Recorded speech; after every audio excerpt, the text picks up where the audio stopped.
Buenos días, estudiantes. Buenos días, colegas.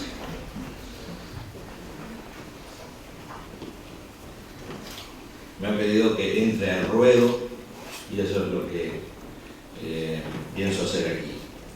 Pero debo iniciar esta ponencia con mi agradecimiento a la invitación de Alfredo Barría a participar en este simposio sobre los historiadores y la historiografía cinematográfica, porque me va a permitir escuchar y aprender de ustedes, de los colegas y de las preguntas de los estudiantes. Dudé mucho a la hora de pensar cuál iba a ser mi aporte al diálogo, debido a mis dudas, que mis dudas superan ampliamente a mis certidumbres. Y sin embargo debo responsabilizarme de algún modo por el hecho de que me he dedicado en las últimas 4 décadas a estudiar literatura y cine latinoamericano. Una frase de Ángel Rama me persigue desde hace muchos años. Él definía a América Latina como un proyecto vanguardista sin terminar. Murió Rama, que fue uno de los máximos constructores de ese proyecto, y el proyecto sigue sin terminar y entiendo que no puede concluir nunca. El día que concluya ese proyecto dejará de existir América Latina. Y me voy a referir en algunos momentos más a algo que los colegas saben, pero los estudiantes tal vez ignoren, y es muy interesante, para mí fue muy interesante saberlo cuando era estudiante, de que América Latina, que todos llamamos América Latina porque es un hecho dado, hubo una larga época de varios siglos en que no existía América Latina. Primero no existió como una idea, hasta que alguien la pensó, pero tampoco le dio el nombre. Y 15 años después, en el siglo XIX, alguien le dio el nombre a América Latina. Pero hasta ese momento no existía. Y para nosotros hoy es un dato, un hecho, y podemos dedicarnos a estudiar literatura, artes plásticas latinoamericanas. Pero, como les digo, hubo un gran tiempo en que América Latina no existió. En un principio, sin pensarlo mucho, porque a veces acostumbramos a hacer cosas y a decir cosas sin pensarlas, decimos que las producciones culturales latinoamericanas son las realizadas dentro de límites geográficos, que son también límites culturales, y son los que van por el norte hasta el río Bravo. Y ya que nuestro tema es el cine, citemos Río Bravo, Howard Hawks, 1959. Y hacia el sur, hasta la Patagonia chilena y argentina, y sigamos citando la Patagonia Rebelde, de Héctor Olivera, 1974, Los Belgas de la Patagonia, de Francisco Ojeda, 1995, Patagonia de Mark Evans, 2010, los 7 documentales que dedicó Jorge Prelorán a la Patagonia en 1992, y hay muchas otras películas sobre la Patagonia. Por lo tanto, dentro de nuestro pensar esquemático, hay un territorio y hay varias lenguas dentro de América Latina. Ahora, yo me pregunto, porque acabo de ver una película que admiro mucho, que me gustó mucho, que se titula Il Futuro, de una directora chilena, Alicia Sherson, y me pregunto, ¿es latinoamericana? Y como estoy preparando un libro que se titula Locas Mujeres, 130 películas realizadas por mujeres en América Latina, reseñé esa película y comienzo así. No voy a leer toda mi reseña, pero comienzo así mi reseña. Digo, durante los primeros 3 minutos, esta maravillosa película parece italiana, de algún director como Elio Petri. Con música estridente de fondo, la cámara sigue a un automóvil por carreteras serpenteantes y los títulos espesos y voluminosos, muy a la moda de los 80s, se apoderan de toda la pantalla. De repente, en calma, 2 jóvenes hermanos, Bianca y Tomás, visitan un cementerio, un deshuesadero de automóviles, para recoger los pocos objetos personales que quedaron del accidente en que murieron sus padres. Entonces ya desde ese momento es una película chilena, porque su directora es chilena, su actriz principal es chilena, y es la adaptación de una novela de un escritor chileno, Roberto Bolaño. Pero la mayor parte de la película está hablada en italiano, y los diálogos entre Bianca y Maciste, que está interpretado por el actor holandés Rutger Hauer, son en inglés. No aparece el español excepto 2 o 3 palabras entre los hermanos. No fue necesario doblar a Manuela Martelli, porque ella habla italiano y francés, e inglés, y varios otros idiomas aparte del español o del castellano a la perfección. Martelli también es una pieza fundamental dentro de la película, de este thriller internacional, porque aparece en gran medida a lo largo de la película totalmente desnuda, varias secuencias de la película, pero su aporte significativo no es ese, no es el de su piel o de su desnudez, sino la intensidad de su mirada. La llamaré la mirada Martelli. A través de esa intensidad nos transmite el significado de sus emociones, no importa que solamente sonría una sola vez durante los 94 minutos que dura la película.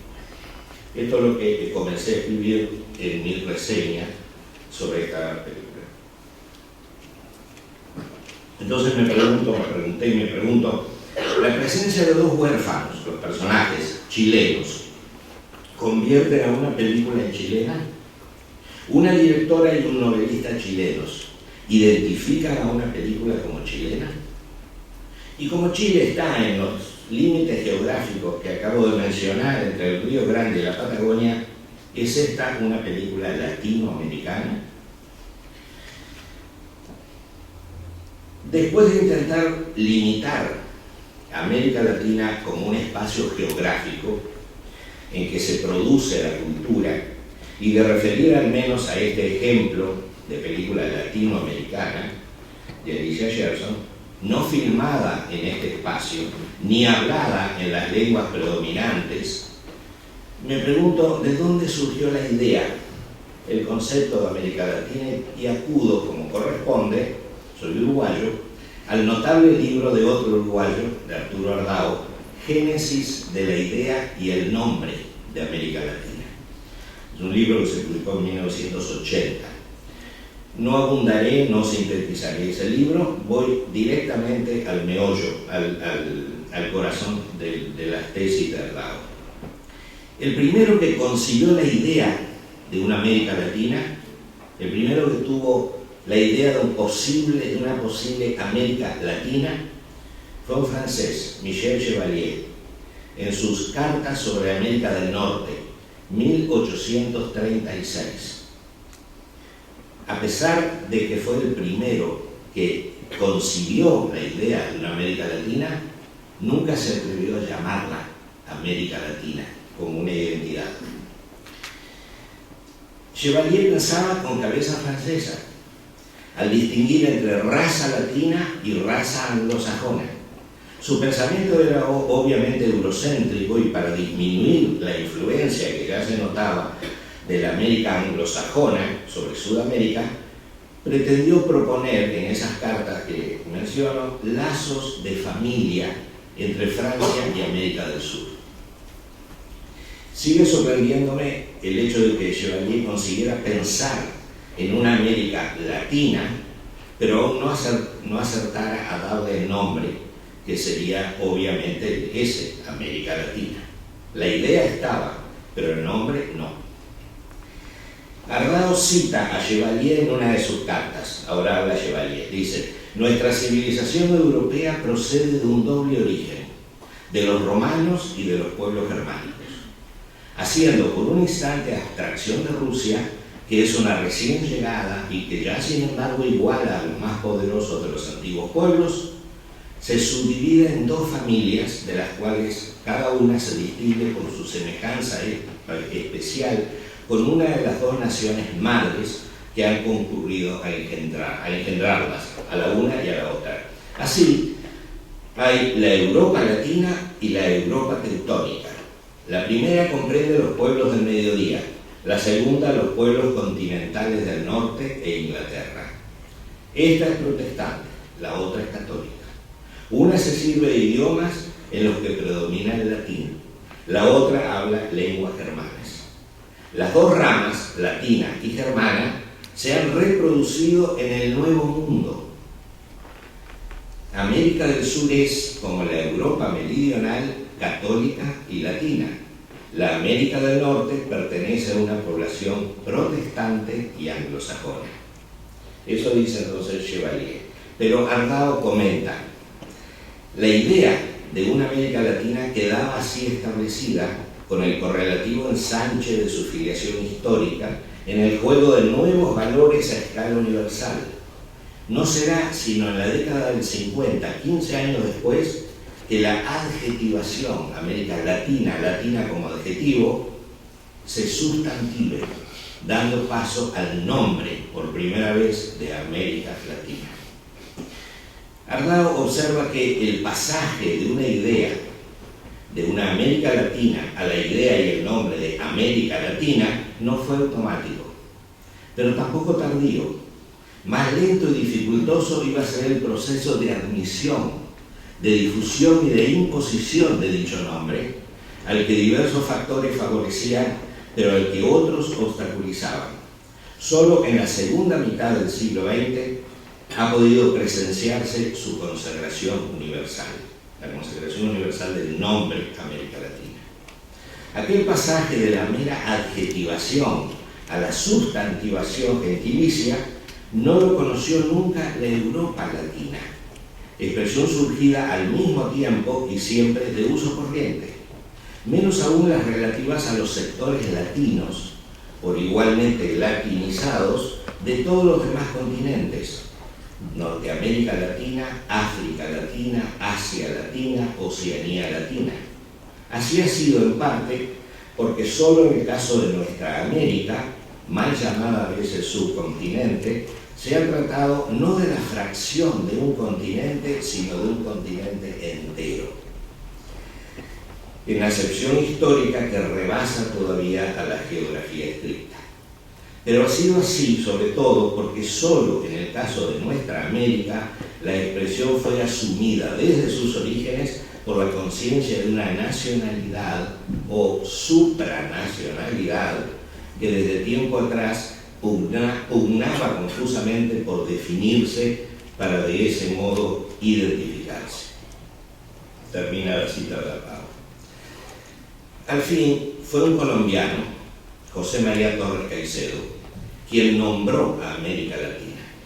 Y es paradójico algo que dice en uno de sus libros, Torres Caicedo, la reacción que hubo en el mundo o en algunos países al hecho de que él nombró América Latina, le dio identidad a América Latina, a nuestro continente como América Latina.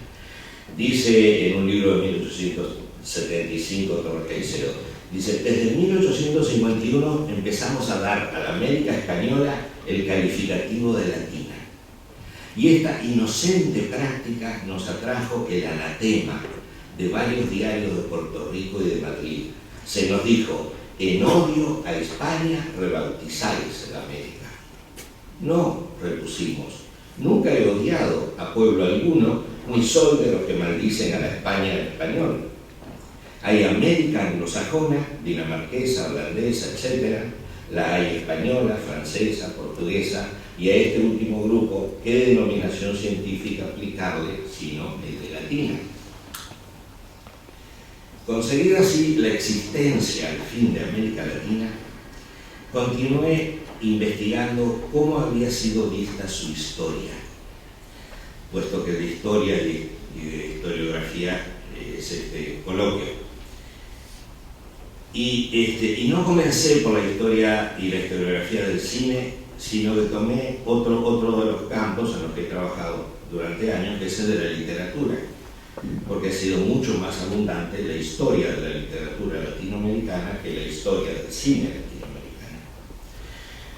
Por fortuna, alguien había hecho el trabajo de Zappa, lo que los mexicanos denominan la talacha. Roberto González Echevarría escribió un extenso estudio para la Cambridge History of Latin American Literature y lo tituló Una breve historia de la literatura hispanoamericana. Él se dedicó a la hispanoamericana, y otro ensayista en esa misma obra se dedicó a Brasil, con lo cual se siguió dividiendo el continente. Con mucha paciencia y espíritu de coleccionista, González Echevarría reunió todos los libros que pudieran presentarse como historias de la literatura hispanoamericana, 2 docenas de libros por lo menos, comenzando con el venerable Marcelino Menéndez y Pelayo y su Historia de la poesía hispanoamericana, y concluyendo con La ciudad letrada y transculturación narrativa de América Latina de Ángel Rama, aunque Rama nunca pretendió que sus libros fueran historias o fueran historicistas. Tengo esa larga lista de historias de la literatura latinoamericana que he utilizado en mis clases, que he tratado de aprovechar de sus conocimientos, etc., pero que recomendaría, no se las voy a leer, recomendaría a los estudiantes que no las lean, estudiantes de literatura latinoamericana, que nunca lean una historia de la literatura latinoamericana. Y les voy a dar mis razones. El autor de este ensayo, porque es cubano y adverso a la Revolución Cubana, cuando estudia los ejemplos de Ángel Rama, de Alejandro Lozada, de Ana Pizarro, que son marxistas, marxistas, González Echevarría enmarcó esas historias en la Revolución Cubana y dijo, dice en su trabajo, se trataba de escribir una historia social de la literatura hispanoamericana que desde una perspectiva marxista veía a la historia como el resultado de la praxis social de las élites, esto es, de grupos que producen dicha literatura. Uno se preguntaría, dice el propio González Echevarría, sobre el destino de estos proyectos, de estos libros, dado el colapso del comunismo en la Europa del Este y en la Unión Soviética y el descrédito general del marxismo. Yo pienso que González Echevarría incurre aquí en lo que el filósofo Carlos Vaz Ferreira llamaba falacias de falsa oposición, ya que Ángel Rama nunca abrazó teoría comunista alguna. Pero dejo esto de lado, pues sigue perteneciendo más a la Guerra Fría entre intelectuales y entre sus productos, sus libros. Y me centro por un instante críticamente en algo que González Echevarría no advierte y que para mí es el descrédito de todas las historias de la literatura hispanoamericana o latinoamericana. Y es que entre esos autores de las historias de la literatura hispanoamericana no hay ningún historiador. Las suyas no son historias, ya que no hay base de teoría historiográfica, no hay filosofía histórica, son simples comentarios en torno a un listado cronológico de obras literarias según las fechas en que fueron publicadas. Pero al final del ensayo de González Echevarría hay una observación proyectada hacia el futuro con la que puedo coincidir, dado mi escepticismo general sobre estos temas. Cito a González Echevarría, dice: tal vez debido al enorme crecimiento del campo, es imposible escribir una historia de la literatura hispanoamericana como un continuo narrativo desde un solo punto de vista metodológico. Esta sobreabundancia producida por extensos e intensos estudios de la literatura hispanoamericana paradójicamente ha hecho tal proyecto imposible.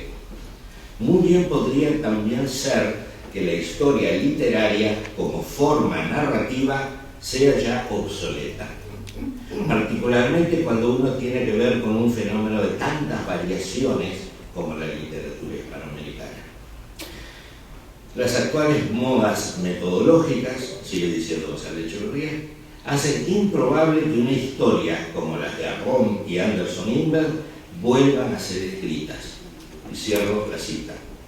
Ahí acaba la observación de González y yo añadiría, afortunadamente, ya no tendremos otras historias o pseudohistorias como la de Anderson Imbert.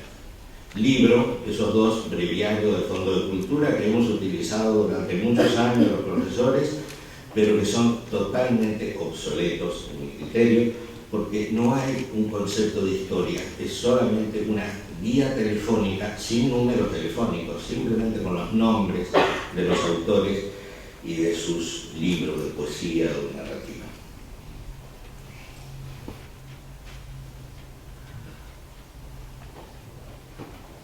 Aplicando mi escepticismo al cine o a las historias del cine latinoamericano, observo que, igual que las de la literatura, son compilaciones de comentarios sobre obras ordenadas cronológicamente. Carecen también de un concepto historiográfico, ni siquiera enmarcan sus comentarios en un proyecto social o político. El gran ejemplo, al contrario a esto, ha sido siempre el de Arnold Hauser, quien desde el título de su obra señala un sendero metodológico. Su obra, que ustedes conocerán, y si no la conocen, me refiero a los estudiantes, deberían leerla, es Historia Social de la Literatura y el Arte. De hecho, sí, en sus libros, Michael Chana, Peter Schumann y otros ensayistas de los años 60 y 70 que celebraron la aparición del nuevo cine latinoamericano, sí, ellos prestan atención solamente al cine político militante. Ese es el cine, el único cine. El cine que desde 1979 se comenzará a presentarse en las anuales convocatorias del Festival de Nuevo Cine Latinoamericano en La Habana.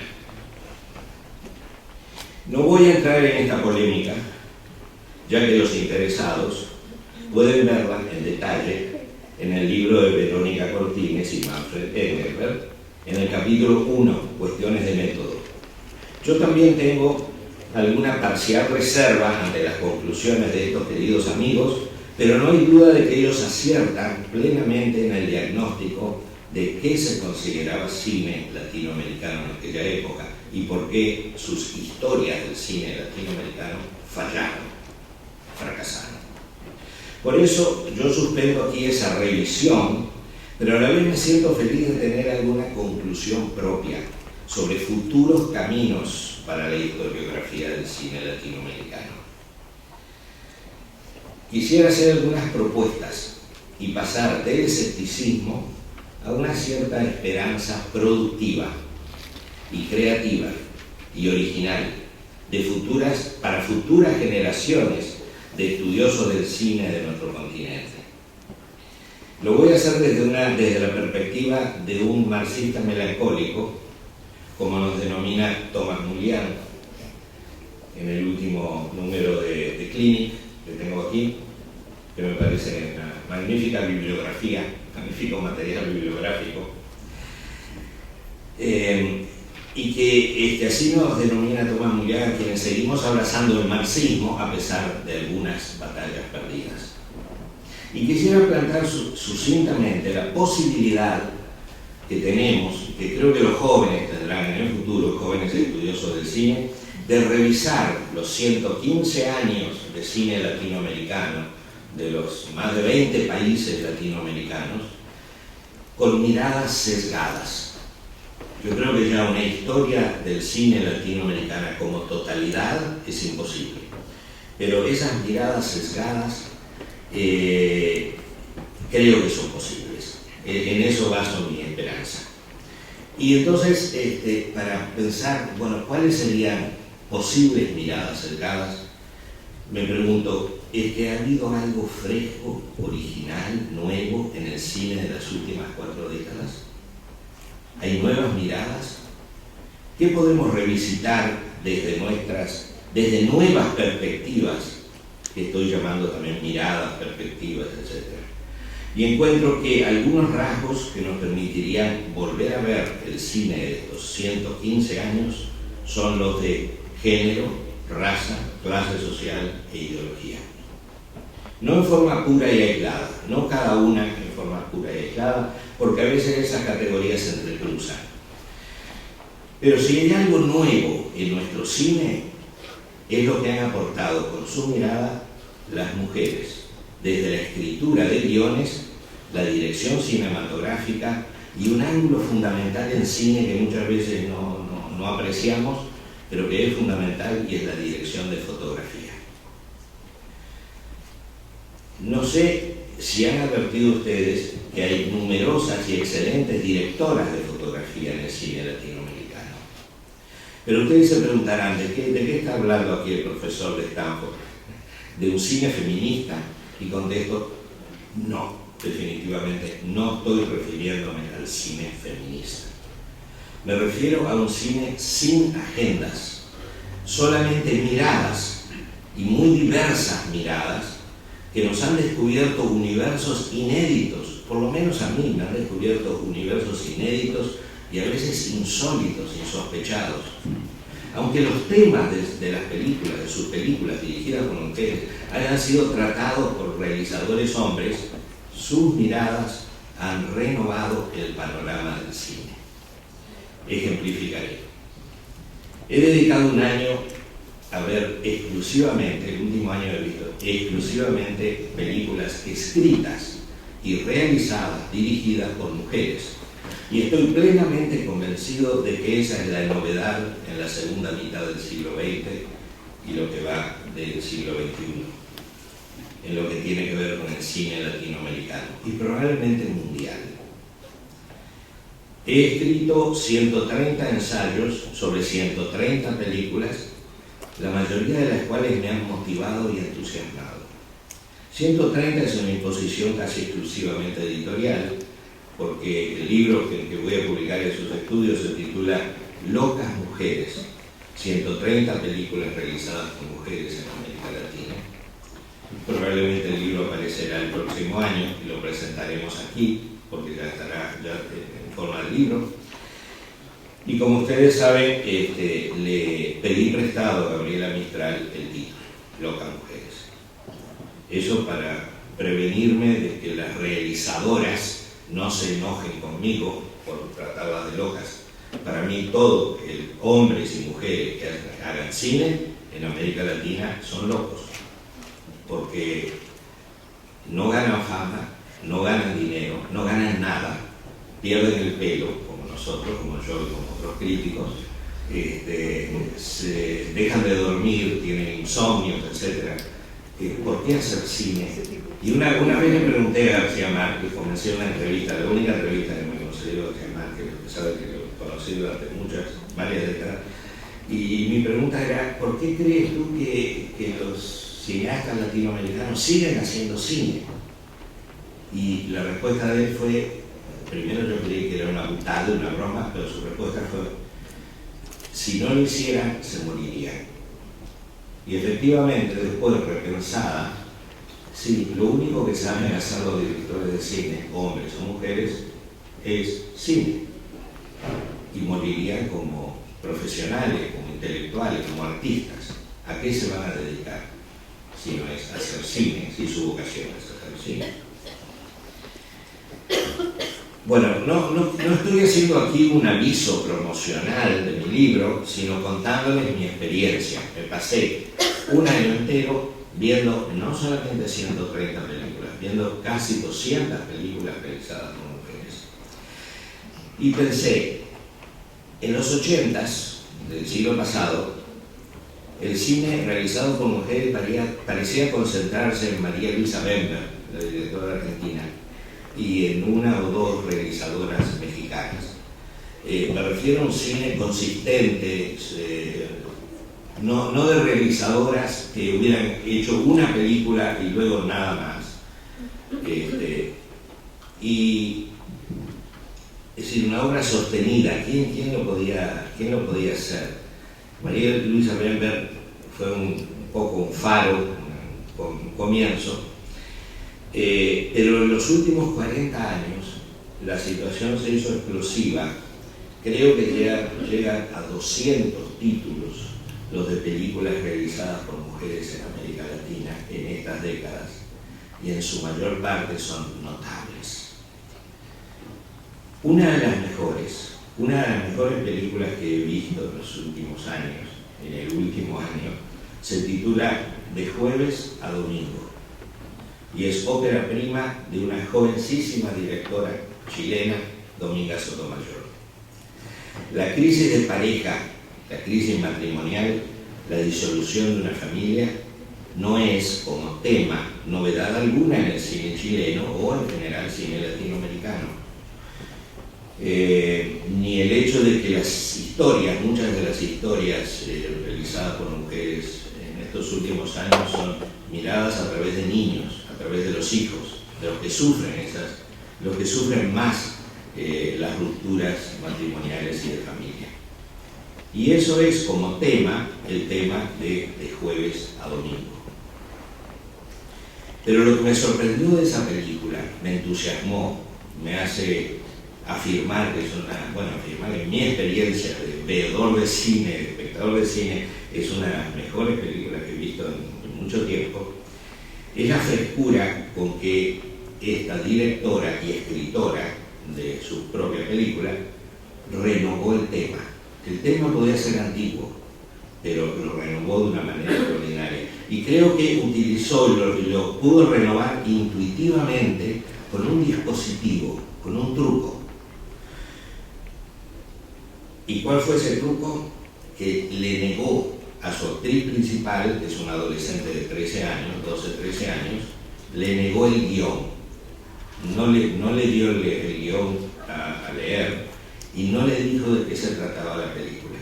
Es un road movie, es una familia que sale de su camioneta hacia el norte de Chile y esta niña cuenta en una entrevista a la directora, yo no tengo el placer de conocerla personalmente, pero leí una entrevista en que dice que no le dio el guión y la chica, la actriz, estaba desesperada por saber de qué se trata esta película y trataba de robarle el guión a alguno de los otros actores maduros, ¿no? El que hacía de su padre, el que hacía de su madre, pero tenía prohibido leer el guión. Y como casi todo, buena parte del rodaje sucede dentro de la camioneta, es decir, es un ámbito muy reducido, la película estaba basada, fundamentada, el posible éxito de la película en la expresividad facial de los dos niños, y especialmente de la niña, porque el niño chico no sabe nada de lo que está sucediendo de la separación de los padres, pero tiene 5 o 6 años y la película no podía depender de él, pero sí dependía de la expresividad de la niña. Y la actriz, la expresividad de la actriz quería saber de qué se trataba la película. Y su personaje quería saber qué estaba pasando con sus padres. Entonces, al negarle el guión, la actriz tenía pues la misma ignorancia que su personaje y la notable expresividad, como niña curiosa que quiere saber lo que no sabe, alcanza una interpretación, una actuación extraordinaria que no es tal, es simplemente tensar el arco y hacer que la niña actriz vaya descubriendo lo que en el personaje va a ser un cambio fundamental en su vida, la separación de los padres, el fin de la familia. Disculpen si no estoy explicando esta película con la elocuencia que debiera, pero la película es muy elocuente. Yo no, pero la película es muy elocuente.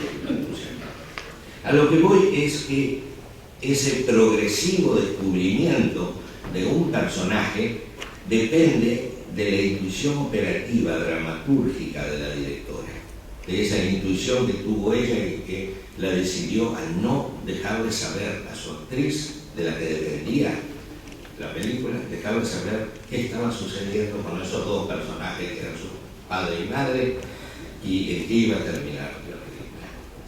El resultado, pues, por lo menos para mí, sigo hablando de lo que ha funcionado ver estas 200 películas durante este año, el resultado es que nunca habíamos visto desenvolverse una historia antigua con tal sutileza y con tal contenida tragedia interior.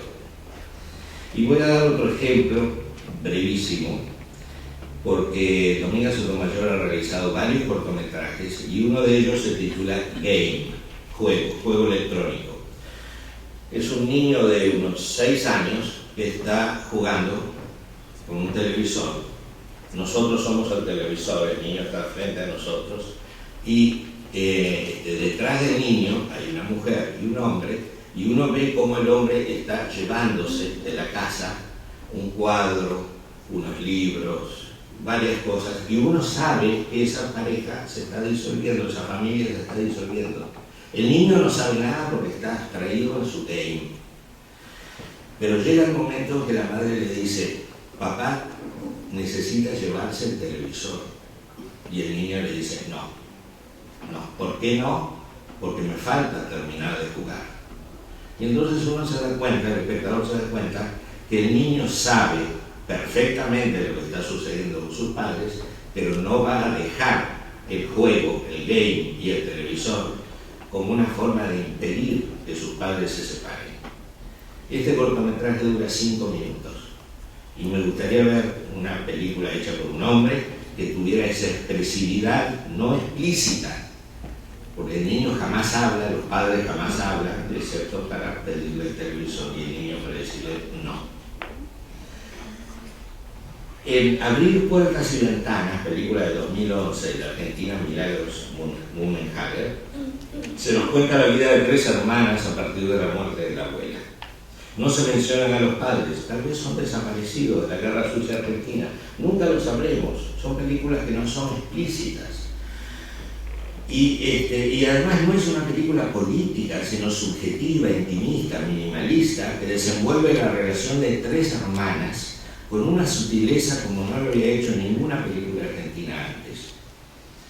En un ensayo mío, ya publicado con el título Ellas lo hacen mejor, analizo un cortometraje de esta misma directora, se titula Patio, el cortometraje, que me sorprendió también por la frescura y originalidad de contar una historia chiquita de 2 hermanas en una tarde de intenso calor en Buenos Aires.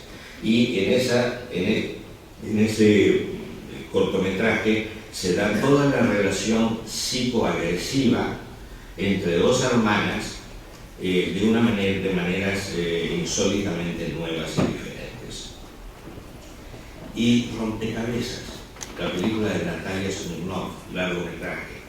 Una notable historia, pero muy simple aparentemente, de una mujer que durante todas las tardes se escapa de su familia, de su casa, del esposo al que ama, de 2 hijos adolescentes a los que ama, para reunirse con un hombre al que acaba de conocer, con el propósito de entrenarse como armadora de rompecabezas, de puzzles, y competir en un certamen que obviamente terminará ganando.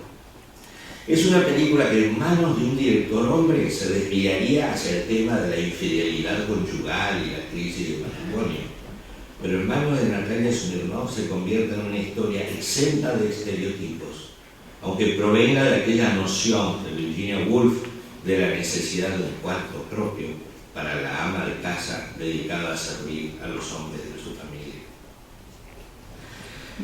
Pues no puedo contarles ni expresarles como quisiera cómo he disfrutado viendo 200 películas que nos enseñan a ver, como debería ser la misión del cine y la función del cine.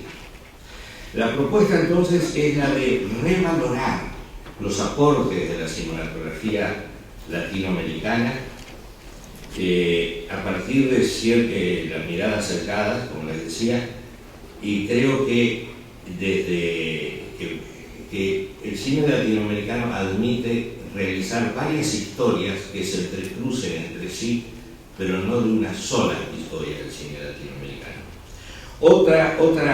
Otra mirada sesgada, otra posible historia del cine latinoamericano sería la mirada de raza y clase social.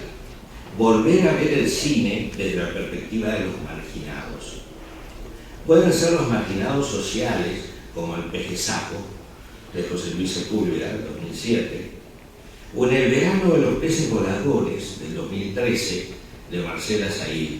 Marcela lo ha dicho en algunas entrevistas: el conflicto de los mapuches es un conflicto que casi no se toca en la sociedad chilena.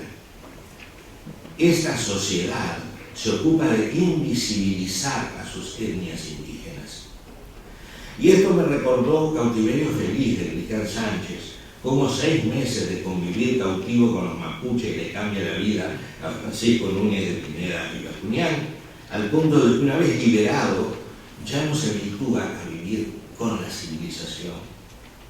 Hay decenas de películas hispanoamericanas y brasileñas que nutrirían una revisión del cine desde el costado o sesgo de los marginados indígenas. Ojalá alguien tenga el empuje, la energía, la inspiración de hacer esa historia. Sería muy original, muy diferente. Nunca se hizo. Y sería de lectura apasionante. Si la película de Sánchez está hablada en Mujudungún, Mal del Viento, película argentina del 2012 de Jimena González, está hablada en guaraní. Podemos encontrar muchos otros ejemplos de cómo los marginados sociales se expresan con idiomas, con lenguas también marginadas en América Latina. ¿Y el sesgo ideológico y religioso? Basta pensar en Joven y Alocada, de Mariali Rivas, película chilena sobre los evangélicos en Chile, y Alma Mater, de Álvaro Buela, uruguayo, del 2004, uruguaya, sobre los cultos llegados de Brasil a Uruguay. Estas películas, entre muchas otras, han enseñado sobre las ideologías religiosas en América Latina. Incluso en el número actual de Clinic hay un artículo que leí apasionadamente, dice: creo que tengo la solución para los evangélicos de Chile, firmado por Joven y Alocada, y se refiere, entre otras cosas, fundamentalmente al asesinato de Dayana Escobar por su madre, que le hizo beber 11 litros de agua por minuto para liberarla de demonios, con el resultado de que la niña murió. Y es un artículo muy sarcástico sobre los evangélicos de Chile, que creo que es el tema de la película Joven y Alocada.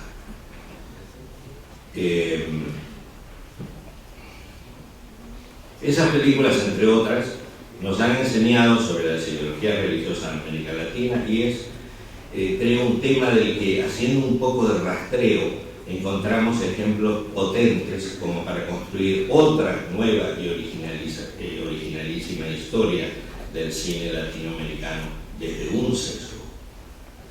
Entonces creo que la mesa está abierta para estas u otras apuestas de futuro, pero de lo que debemos partir, creo, es de declarar obsoletas, resabios del pasado, las historias tradicionales y convencionales del cine. Cine es ver, saber ver, enseñar a ver, y hay que encontrar otras maneras para seguir viendo, para no volvernos ciegos ante el cine. Y estas son mis modestas proposiciones. Gracias.